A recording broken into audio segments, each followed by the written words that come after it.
आज का बाइबल का वचन प्रेरित चरित्र अध्याय 10 वचन 24 से 35, इब्रानियों के नाम पत्र अध्याय 1 वचन 2 और 3, और आज का सुसमाचार सन यूहन्ना के अनुसार अध्याय 20 वचन 24 से 29। प्रेरित चरित्र अध्याय 10 वचन 24 से 35। दूसरे दिन वह उनके साथ चल दिया और योपे के कुछ भाई भी उसके साथ हो लिए। वह अगले दिन कैसरिया पहुंचा। कर्नेलियुस और संबंधियों और घनिष्ठ मित्रों को बुलाकर उन लोगों की प्रतीक्षा कर रहा था। जब पेतरुस उनके यहाँ आया तो कर्नेलियुस उससे मिला और उसने पेतरुस के चरणों पर गिरकर उसे प्रणाम किया। किंतु पेतरुस ने उसे यह कहते हुए उठाया, खड़े हो जाइए, मैं भी तो मनुष्य हूँ, और उसके साथ बातचीत करते हुए घर में प्रवेश किया। वहाँ बहुत से लोगों को एकत्र देखकर पेतरुस ने उनसे यह कहा, आप जानते हैं कि गैर यहूदी से संपर्क रखना या उसके घर में प्रवेश करना यहूदी के लिए सख्त मना है, किंतु ईश्वर ने मुझ पर यह प्रकट किया है कि किसी भी मनुष्य को अशुद्ध अथवा अपवित्र नहीं कर कहना चाहिए। इसलिए आपके बुलाने पर मैं बेखटके यहाँ आया हूँ। अब मैं पूछना चाहता हूँ कि आपने मुझे क्यों बुलाया?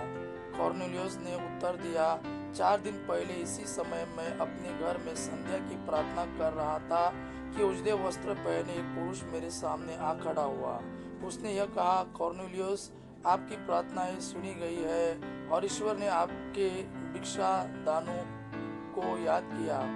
आप आदमियों को योपे भेजिए और सिमोन को, जो पेतरुस कहलाते हैं, बुलाइए। वह चर्मकार सिमोन के यहाँ समुद्र के किनारे ठहरे हुए हैं। मैंने आपको तुरंत बुला भेजा और आपने पधारने की कृपा की है।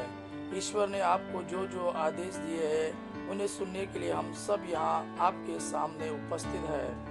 पेतरुस ने कहा, मैं अब अच्छी तरह समझ गया हूँ कि ईश्वर किसी के साथ पक्षपात नहीं करता, मनुष्य किसी भी राष्ट्र का क्यों ना हो। यदि वह ईश्वर पर श्रद्धा रखकर धर्माचरण करता है तो वह ईश्वर का कृपा पात्र बन जाता है। आज का दूसरा वचन इब्रानियों के नाम पत्र अध्याय 1 वचन 2 और 3।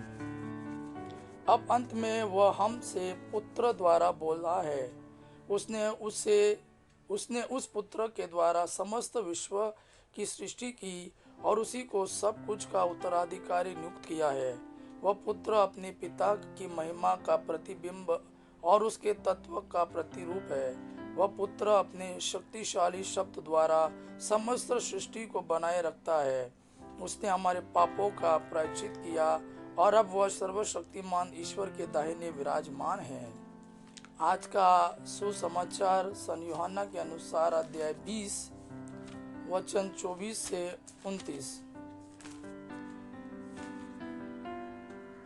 ईसा के आने के समय 12 में से एक थॉमस, जो यमल कहलाता था, उनके साथ नहीं था। दूसरे शिष्यों ने उससे कहा, हमने प्रभु को देखा है।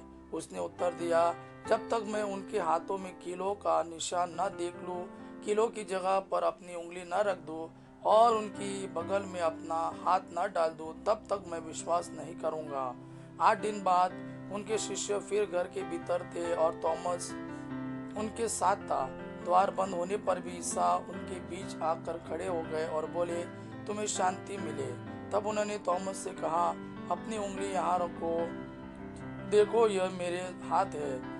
अपना हाथ बढ़ाकर मेरे बगल में डालो और अविश्वासी नहीं बल्कि विश्वासी बनो। थॉमस ने उत्तर दिया, मेरे प्रभु, मेरे ईश्वर। ईसा ने उससे कहा, क्या तुम इसलिए विश्वास करते हो कि तुमने मुझे देखा है? धन्य वे जो बिना देखे ही विश्वास करते हैं। यह प्रभु का वाणी है। प्रभु को धन्यवाद। आपा पिता की महिमा और पुत्र यीशु का प्रेम आप पर सदा सर्वदा बना रहे। आमीन।